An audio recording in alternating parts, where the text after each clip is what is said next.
সবাইকে আবারও একবার স্বাগতম করছি দেরাদুন ভ্রমণের চতুর্থ এবং শেষ পর্বে। রবার্টসকেপ বা গুচ্ছবাণী থেকে বেরিয়ে আমরা এখন যাচ্ছি দেরাদুনের আরেকটি বিখ্যাত ঐতিহাসিক স্থান বাবা তপকেশ্বর মহাদেব মন্দিরের উদ্দেশ্যে।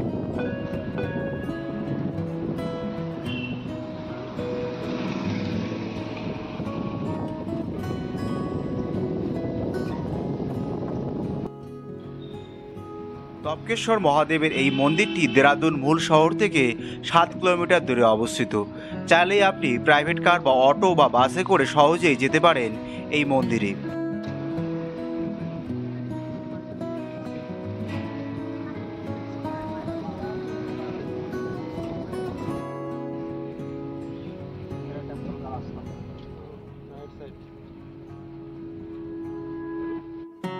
মূল মন্দিরের গেটের সামনে গাড়ি পার্ক করে আমরা এখন মন্দিরের ভেতরে প্রবেশ করছি। তপকেশ্বর মহাদেবের এই মন্দিরে প্রবেশ করার জন্য কোনো রকম প্রবেশ মূল্য দিতে হয় না।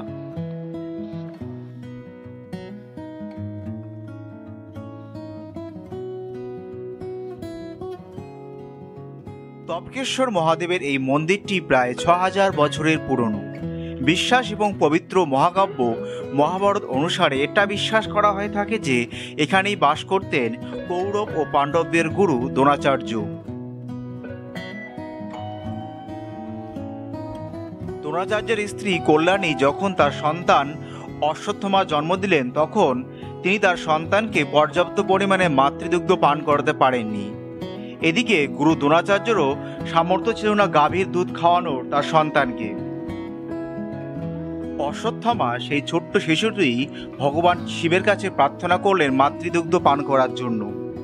ভগবান শিব তার প্রার্থনায় খুশি হয়ে তার শিবলিঙ্গ থেকে মাতৃদুগ্ধ পান করালেন।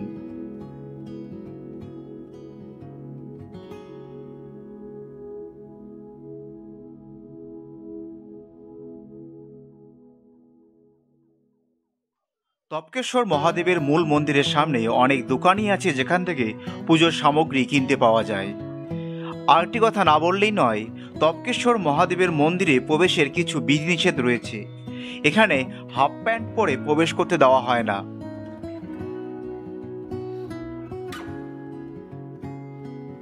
মন্দিরের মূল গেট থেকে মন্দিরে প্রবেশের জন্য প্রায় সিঁড়ির 100টি ধাপ পেরোতে হয়।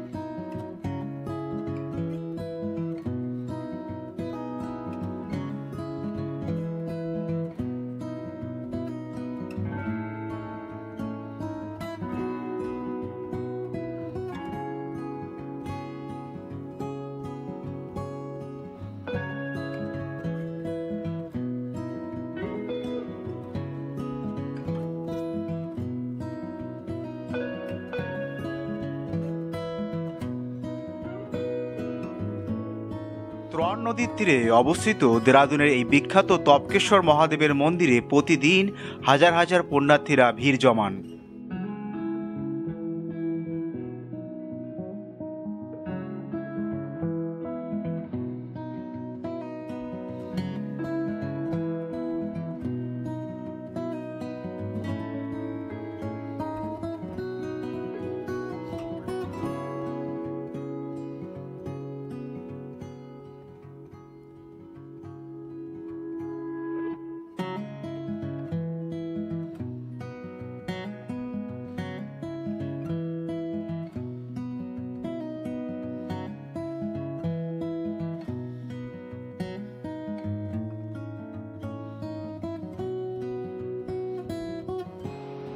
একদিকে ইতিহাস আর একদিকে রহস্য সমৃদ্ধ এই মন্দিরে প্রবেশ করলে দেখা যায় এই গুহার গা বেয়ে ফোঁটা ফোঁটা জল পড়ছে শিবলিঙ্গের ওপর, আবার সেই জল অদৃশ্য হয়ে যাচ্ছে।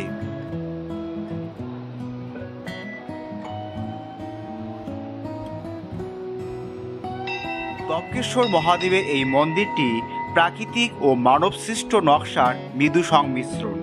তবে এখানকার মূল গর্ভগৃহটি প্রাকৃতিকভাবে সৃষ্ট। মূল গর্ভগৃহে শিবলিঙ্গর পাশাপাশি এখানে বৈষ্ণোদেবীর মূর্তিও রয়েছে। মূল মন্দিরের পাশাপাশি আশেপাশে অসংখ্য দেবদেবীর মন্দিরও রয়েছে, সেখানেও পুণ্যার্থীরা প্রাণ ভরে পুজো দিচ্ছেন।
তপকেশ্বর মহাদেবের মন্দির দর্শন করে আমরা এখন যাচ্ছি দেরাদুনে আরেকটি ঐতিহাসিক স্থান, যার নাম দেরাদুন বন গবেষণা কেন্দ্র বা ফরেস্ট রিসার্চ ইনস্টিটিউট, সংক্ষেপে যাকে এফআরআই বলা হয়ে থাকে।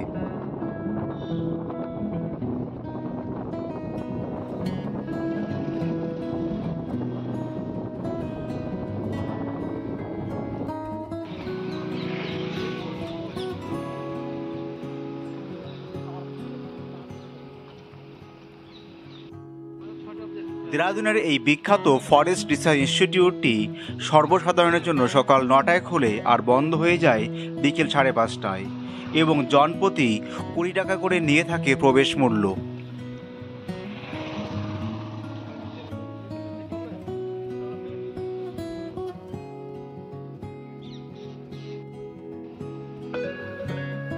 প্রায় 2000 একর জুড়ে বিস্তৃত দেরাদুনের এই গবেষণা কেন্দ্রটি। মূল ভবনের দিকে যাওয়ার পথে দুপাশে সারি সারি গাছ এক আলাদা প্রশান্তি নিয়ে আসে।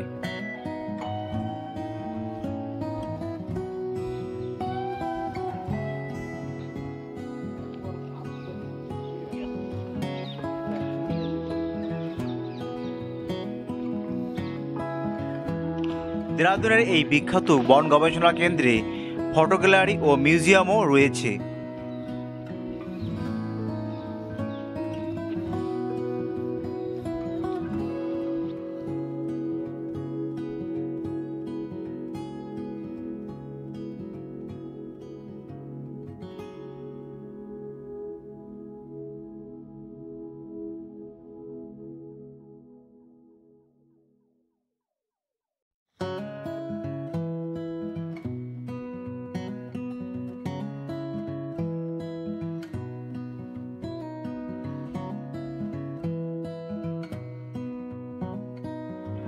বিখ্যাত এই বন গবেষণা কেন্দ্রে সবথেকে মূল আকর্ষণ হচ্ছে এখানকার মূল বা কেন্দ্রীয় ভবনটি। বিখ্যাত এই মূল বা কেন্দ্রীয় ভবনটি 1906 সালে রোমান স্থাপত্য শিল্পী সিজি ব্লমফিল্ড দ্বারা নির্মিত হয়েছে। এখানে student of the year 2, Krishnakutir, পানসিং, ডিয়ার ডেরির মতো বলিউড সিনেমার শুটিং হয়েছে।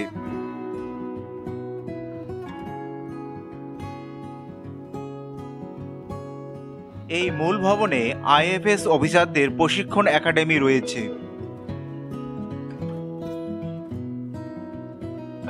দেরাদুন ভ্রমণের চতুর্থ পর্বটি এখানে শেষ করছি।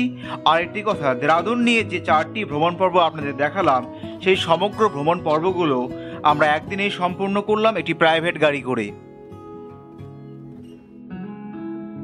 দেরাদুন ভ্রমণ নিয়ে কারো কোনো জিজ্ঞাসা থাকলে আপনারা কমেন্ট বক্সে প্রশ্ন করতে পারেন, আমি উত্তর দেওয়ার চেষ্টা করব। সবাই ভালো থাকবেন এবং সুস্থ থাকবেন।